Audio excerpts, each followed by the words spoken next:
Hey there, welcome back to Small Talk Podcast. I'm Mia and I'm here with Rick. Today, we're talking about something many of us feel but don't always understand. Have you ever felt more sad or anxious once the sun goes down? Hey everyone, it's so good to be here again. And yes, that's a great question. I think a lot of people struggle more with emotions at night. Tonight, we'll explore why that happens and what we can do about it. If this topic speaks to you, don't forget to like this video and subscribe to the channel.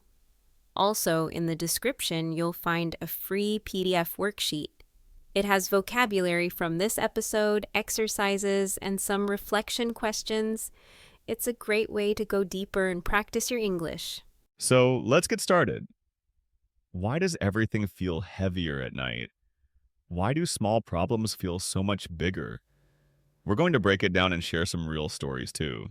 I've had those nights, lying in bed, and suddenly, all my thoughts hit at once. It feels like my brain turns on just when the world turns off, and that feeling can be really overwhelming, but it doesn't mean something is wrong with you. Exactly. Nighttime changes how we think. There's less distraction, less noise, and more time to reflect. But for some people, reflection turns into overthinking. We'll also look at some science behind this, why our brains process emotions differently in the dark, and what habits might make those feelings stronger. It's going to be really helpful. So stay with us. We're going to keep it simple, friendly, and real. No heavy medical talk.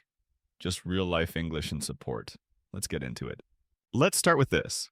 Our minds get quieter at night, but our emotions get louder. During the day, we're busy.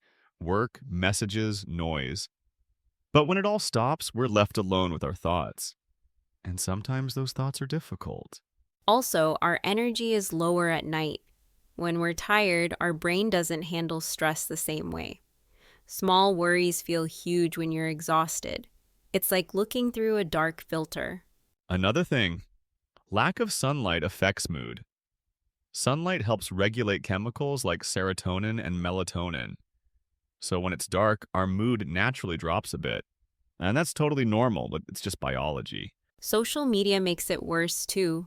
At night, we scroll and compare ourselves to others, and that often leads to negative thinking. We forget it's just a highlight reel. There's also a connection to childhood. For many people, nighttime was when bad things happen. Arguments, loneliness, fear. So even as adults, night can trigger old feelings. It's not always logical, but it's real. When the body slows down, the brain sometimes speeds up. That's why overthinking kicks in late at night. And if you've been holding in stress all day, it comes out when everything's quiet. The silence isn't peaceful, it feels loud. So if you feel more depressed at night, you're not alone. It's not weakness or failure. It's something many people experience. And there are ways to manage it. And that's what we'll talk about next. What small things can help you feel better in those late night hours? Stick around. We've got you. Let's go to the next part. Rick, I used to feel really low around midnight. Even on good days, once I got into bed, the sadness would hit. It felt like all the emotions I avoided during the day came back, and I didn't know how to deal with them. I can relate. When I was in college, nighttime was the hardest. I would lie awake thinking about all my mistakes. It became a routine. Day was okay, night was emotional. That's so common. People think they're weak or dramatic for feeling that way, but it's really about how our minds work when everything is still. Sometimes quiet is too loud for anxious thoughts. I used to keep my phone next to me all night. Scrolling made me feel connected, but it actually made me worse. I would compare my life to strangers online, and then feel even more alone.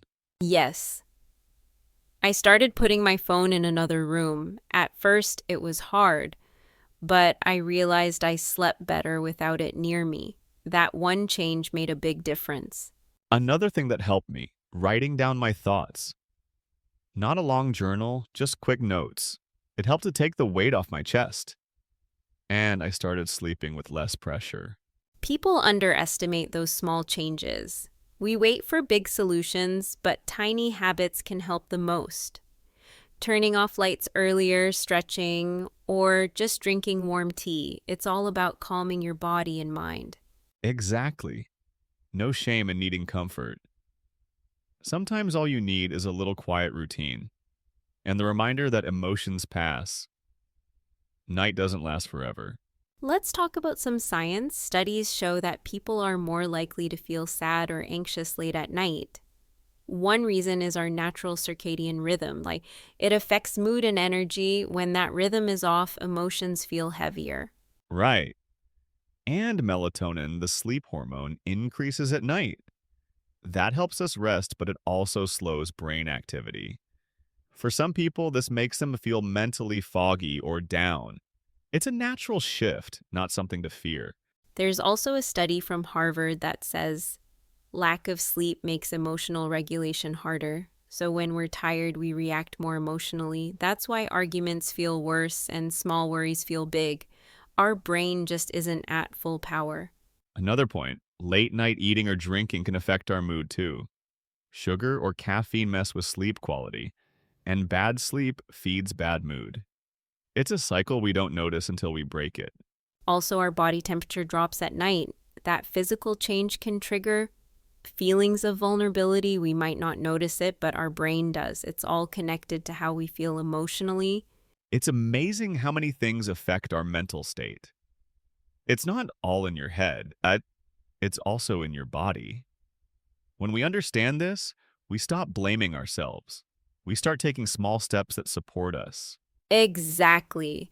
And when we learn to work with our body, not against it, we feel stronger, not stuck. Even simple awareness is powerful. Let's keep exploring how to take care of ourselves at night. Coming up, some tips you can try tonight. No pressure, no perfection, just small things that really help.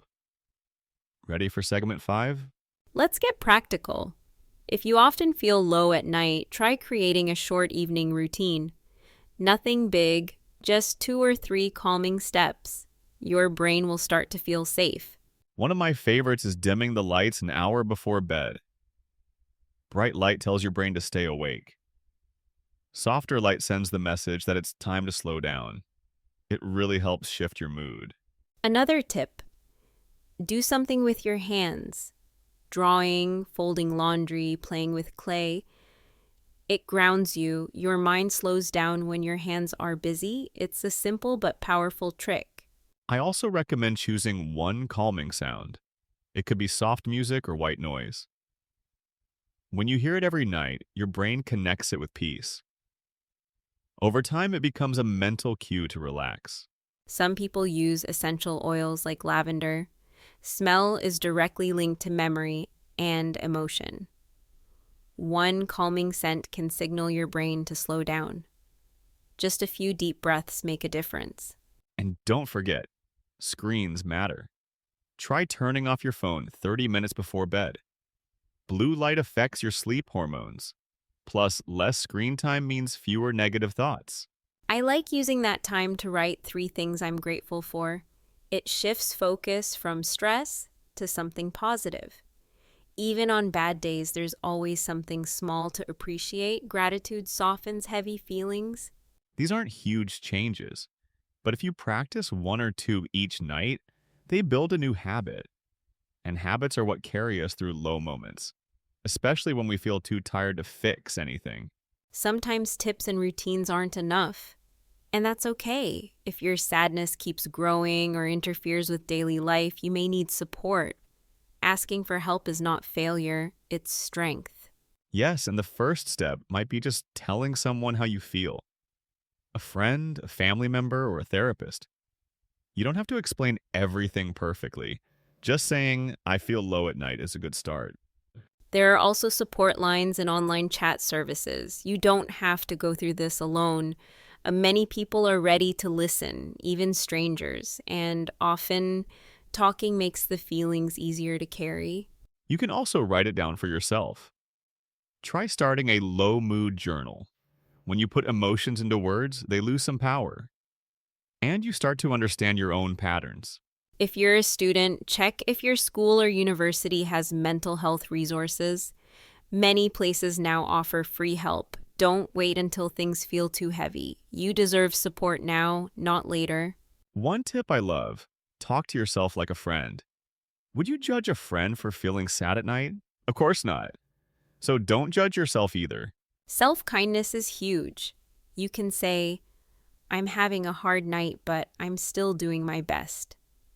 That simple sentence can comfort your brain, and slowly those nights won't feel so dark. The goal isn't to be perfect. It's to feel safe enough to rest. That's what we're all really looking for. Peace, not perfection. I read a story about a writer named Matt Haig. He struggled deeply with depression, especially at night. He said the darkness made his thoughts feel endless, but he found a way through. Yes, I've read his book too. It's called Reasons to Stay Alive. One thing that helped him was building tiny routines. Even brushing his teeth and opening a window became wins. He focused on staying alive, not being happy right away. He also used writing as a tool. He didn't write deep poetry at first, just a few thoughts each day. Writing helped him separate himself from the sadness. It reminded him that pain was part of his story, not the whole thing. Another thing Matt did was talk to his partner. He didn't hide what he felt, and her presence made the night feel less lonely. Having just one person who knows your truth changes everything. He says healing took time, not magic. There was no single day he got better, but slowly the nights lost their power, and he found calm again. I love that story because it shows how simple acts can be powerful. You don't need to fix everything overnight. Just holding on moment by moment is enough. And eventually peace comes back. That gives hope to so many people. Your dark nights don't define you. There are others who've been there too, and their stories light the path forward. We all need to hear that we're not broken. We're just human. Nighttime is hard, but it's also temporary. Morning always comes. So we've talked about why night can be hard, shared tips, and heard a powerful story. If you're someone who struggles after dark, know this. You're not weak, and you're not alone. Emotions at night are real, but they're not permanent. And there's always something you can try. In the description, you'll find a free PDF worksheet. It includes key words from this episode, reflection questions, and simple exercises. You can use it to think deeper and practice English too. Learning language through real emotions makes it stick. We're about to look at some useful vocabulary from today's episode. These are words and phrases you probably heard in our conversation. Now, we'll explain what they mean and how to use them in real life. Stay with us for this last part. It's a great way to boost your English naturally. Plus, the words we picked are common in emotional conversations, so they'll really help you express yourself.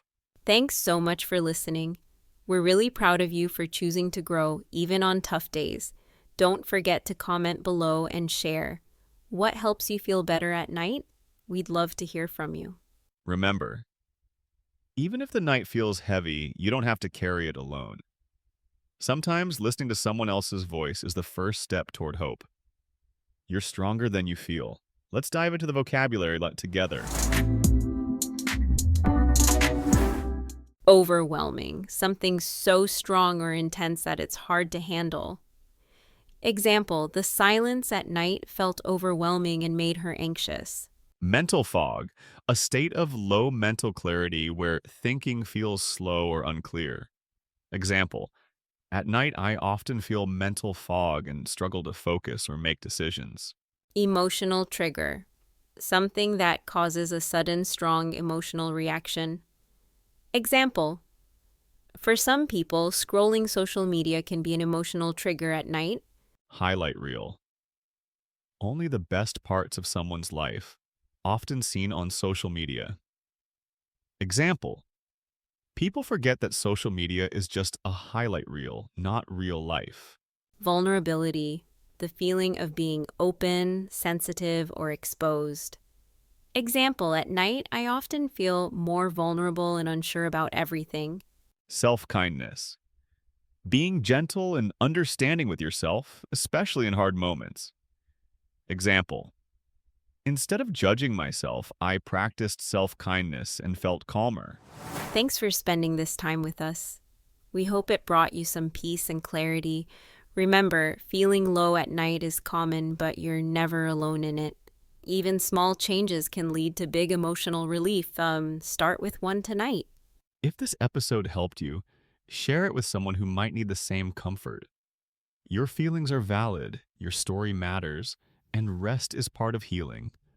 We'll see you next time on Small Talk Podcast. Take care and be kind to yourself.